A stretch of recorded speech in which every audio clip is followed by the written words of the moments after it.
books that you can refer for this subject. The first one is the reference book. As per your JTU syllabus, the first reference book as per your syllabus, that is the Business Analytics, the Science of Data-Driven Decision Making by Dinesh Kumar. Also, the Data Science book from the technical publication is now available in the market. You can refer this also. In this video lecture, we will cover the topic, that is the Poisson and the geometric distribution from unit number 3. So before starting that, let's understand one numerical related to the binomial distribution. So this is my example 3.6. What is the question? Let's understand first, then we will see the solution. So the DAD hospital recruits nurses frequently to manage the high attrition among the nursing staff. Not all job offers from the DAD hospital are accepted.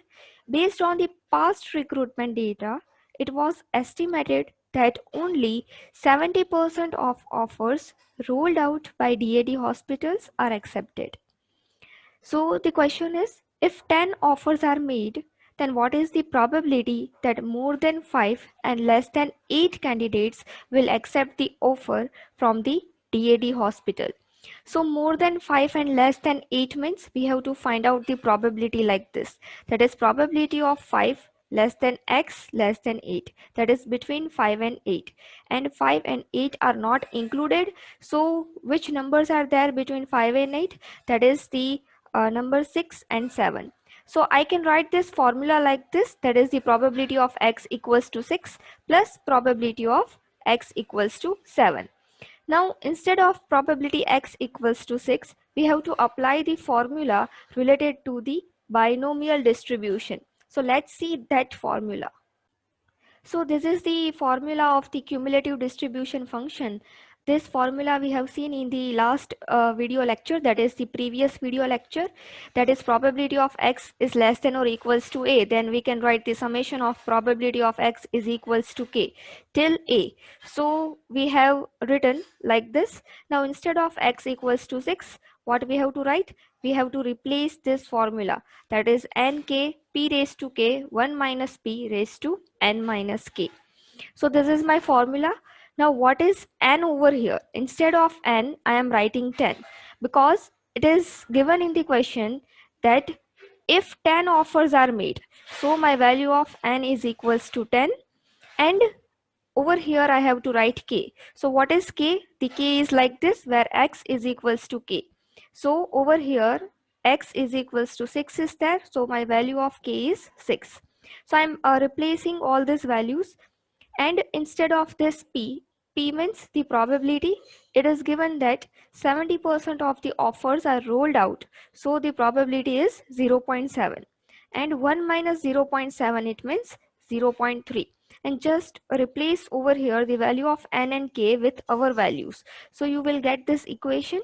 Plus over here the same equation is there, but over here the value of k is 7.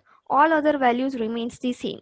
So when you calculate such probability from this equation, you will get the answer as 0.4669. Now the next question is, during March 2017, DAD requires 14 new nurses to manage the attrition. So what should be the number of offers made by the DAD hospital so that the average number of nurses accepting the offer is 14? So over here it is given in the question that the average number of nurses accepting the offer is 14. So the final answer of the average is, it is given as 14. So what is the formula for calculating the average in binomial distribution? So let's see that. So this we have seen in the previous video lecture, that is the mean, or we can say the average of the binomial distribution is given like this. So this is my final formula, that is n into p. So the answer, final answer of n into p is 14. So I have n into p equals to 14. I have the value of probability, that is 0.7, that that is it came from here, that is 70%, and I want to find out the value of n. So the value of n will be 14 divided by 0.7, that is 20. So we can say that the hospital should make 20 offers to ensure that the expected number of accepted offers is 14. So this is how you can find out the value of n. Now let's start with the Poisson and the geometric distribution. So starting with the Poisson distribution.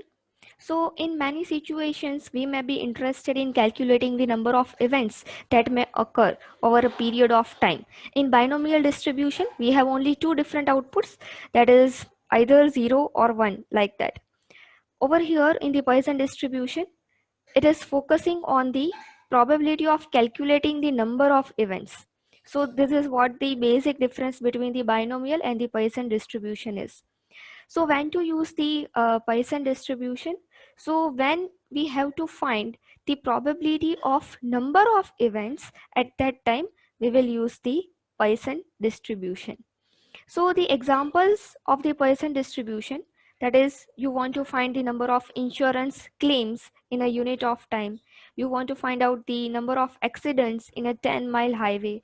You want to find the number of airplane crash in a triangle area. At that time, the Poisson distribution is used.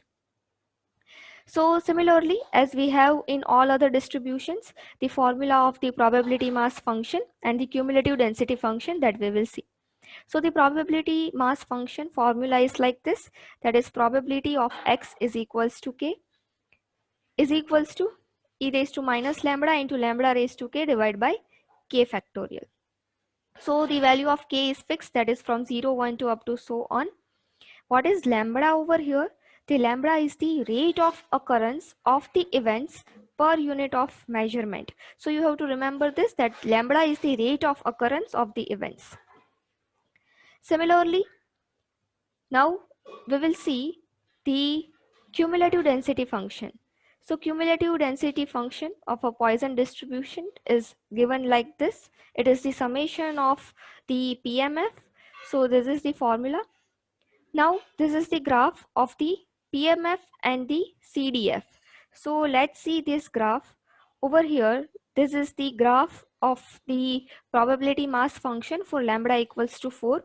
So this is how the curve of the graph is for the Poisson distribution.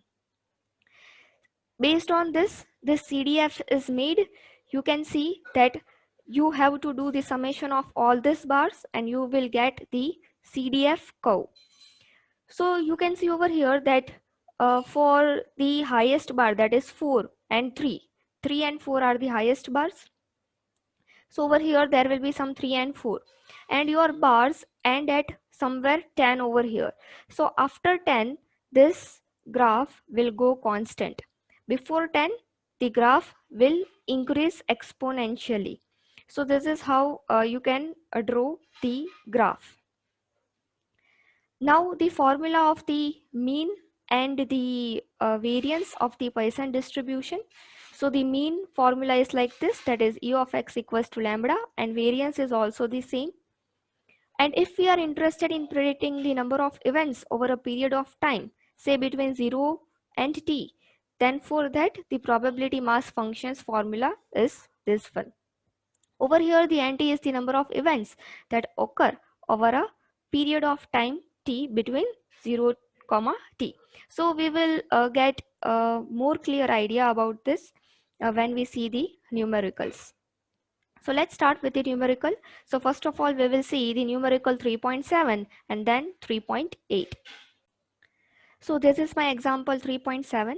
So on an average 20 customers per day cancel their order placed at fashion trends online. So this is my formula of the probability mass function for the Poisson distribution. So what is lambda? Lambda is the rate of occurrence of the events per unit measurement. So for this, that is 20 customers per day. It means my value of lambda is 20. Calculate the probability that the number of cancellations on a day is exactly 20. It means exactly 20 means I want to find the probability of x is equals to 20. So my value of k is also 20. And I want to find the probability that the maximum number of cancellation is 25.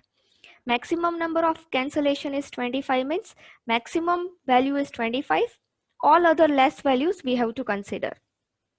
So I can write like this, that is probability of x where x is less than or equals to 25. So I want to find two probabilities, that probability at point x exactly at value 20 and the probability of x is less than or equals to 25. So I have both the formulas. So over here we will use the formula of the probability mass function.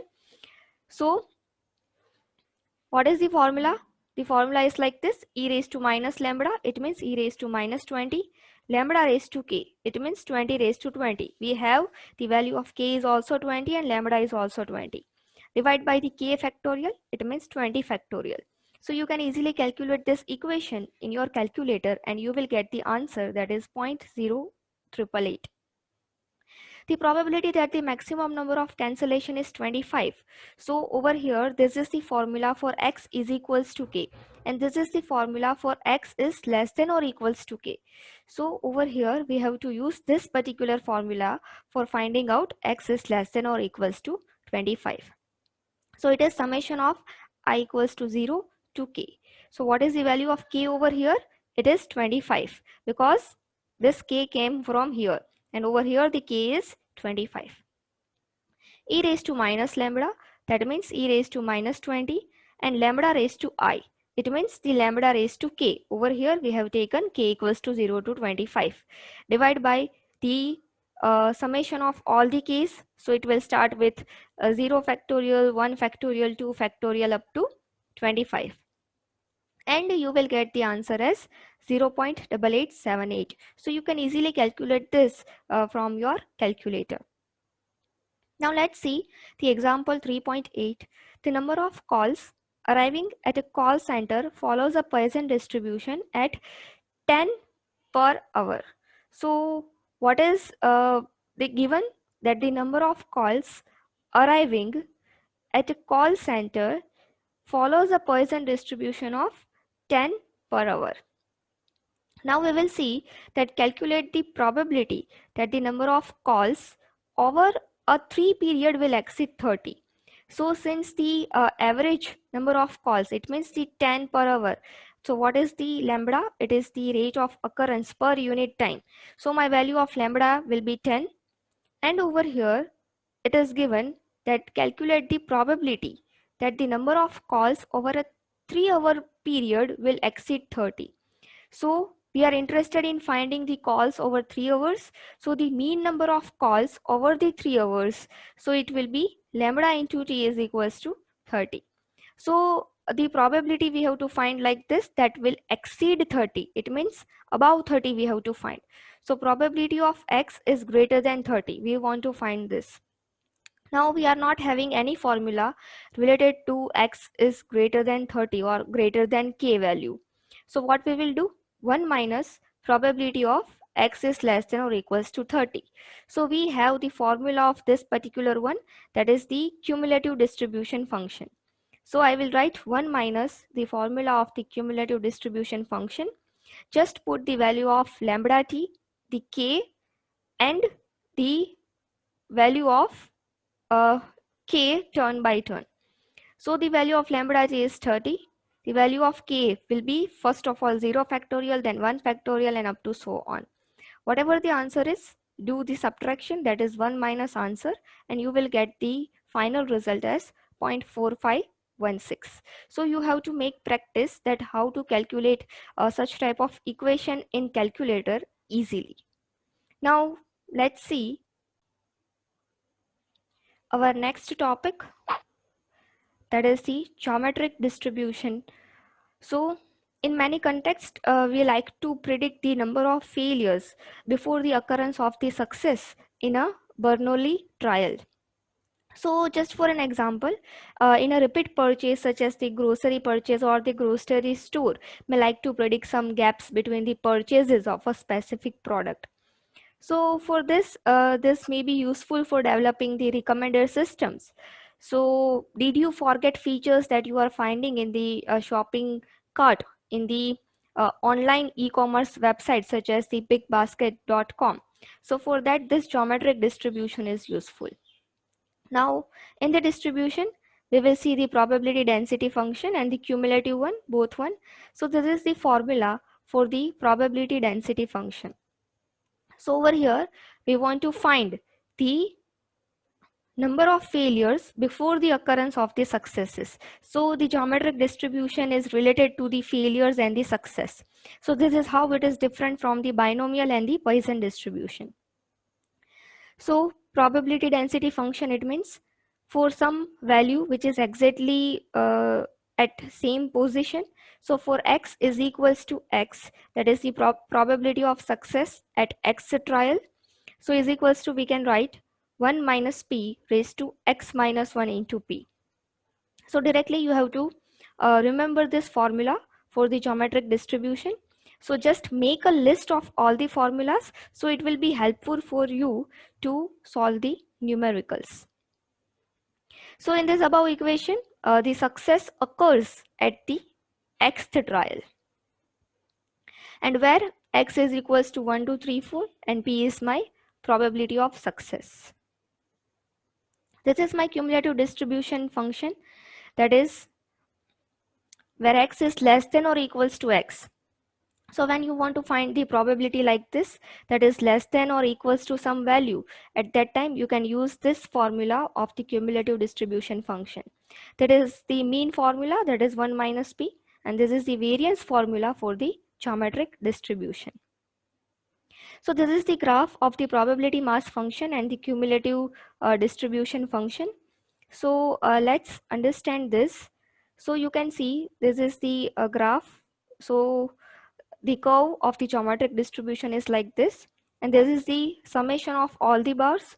So you can see that after this 14, the graph will become constant. Before that, it will keep increasing exponentially, and after 14, it will become constant because now there are no bars to add up. So cumulative distribution function means it is adding all these bars and you will get such kind of values. Now let's understand the memoryless property of the geometric distribution.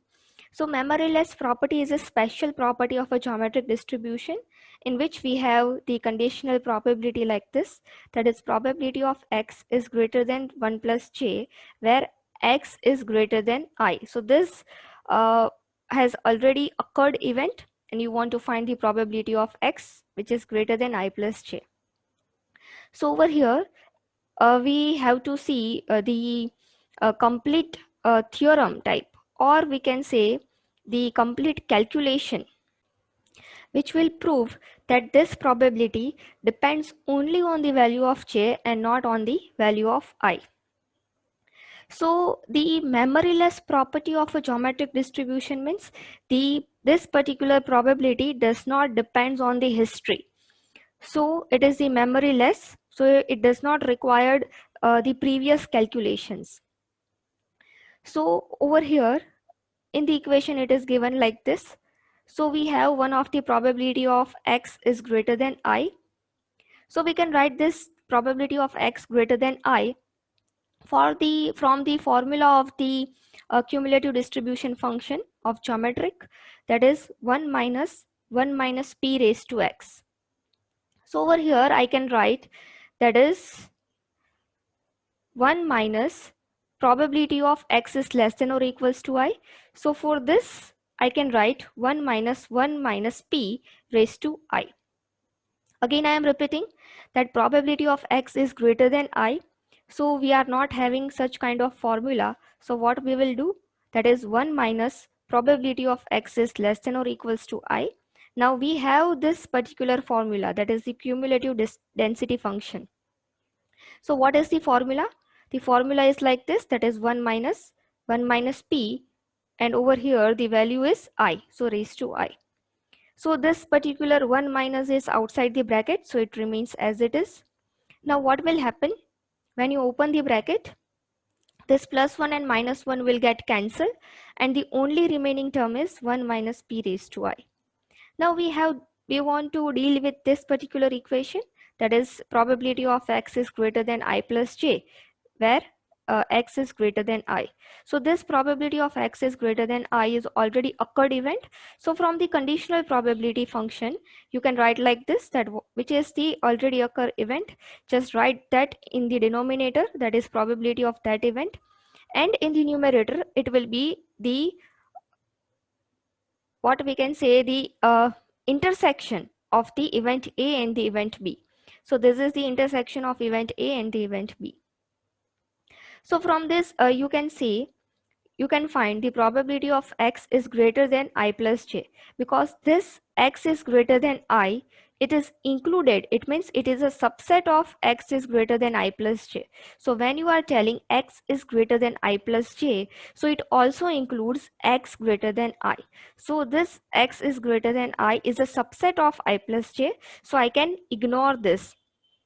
So the final result I got like this, that is probability of x is greater than I plus j. Now this formula just relate with this. Instead of I, just replace I plus j. So the final formula is like this, that is 1 minus p. Over here it is only I, so it is written only I over here. I have I plus j, so I will write 1 minus p raised to I plus j. Divide by 1 minus p raised to I. Again this formula came from here, so I am replacing that formula over here. So this formula you can relate with this one, that is x raised to a into x raised to b is equals to x raised to a plus b. So you have like this, that is x raised to a plus b. So you can write x raised to a, it means 1 minus p raised to I into 1 minus p raised to j. So 1 minus p raised to I will get cancelled in the numerator and in the denominator. So you can put this formula over here, and you will get the final result like this, that is 1 minus p raised to j. Hence we have proved that in the memoryless property of the geometric distribution, this particular probability value only depends on the value of j and not on the value of I. So we got this final result. So from this video you can easily give the answer of such questions. So these are the numericals based on the Poisson distribution. So you can pause the video, you can read the questions, and answer I have already provided over here. So now you can read the question easily. Answer is already provided. If you are not getting the answer, then you can ask. Thank you for watching.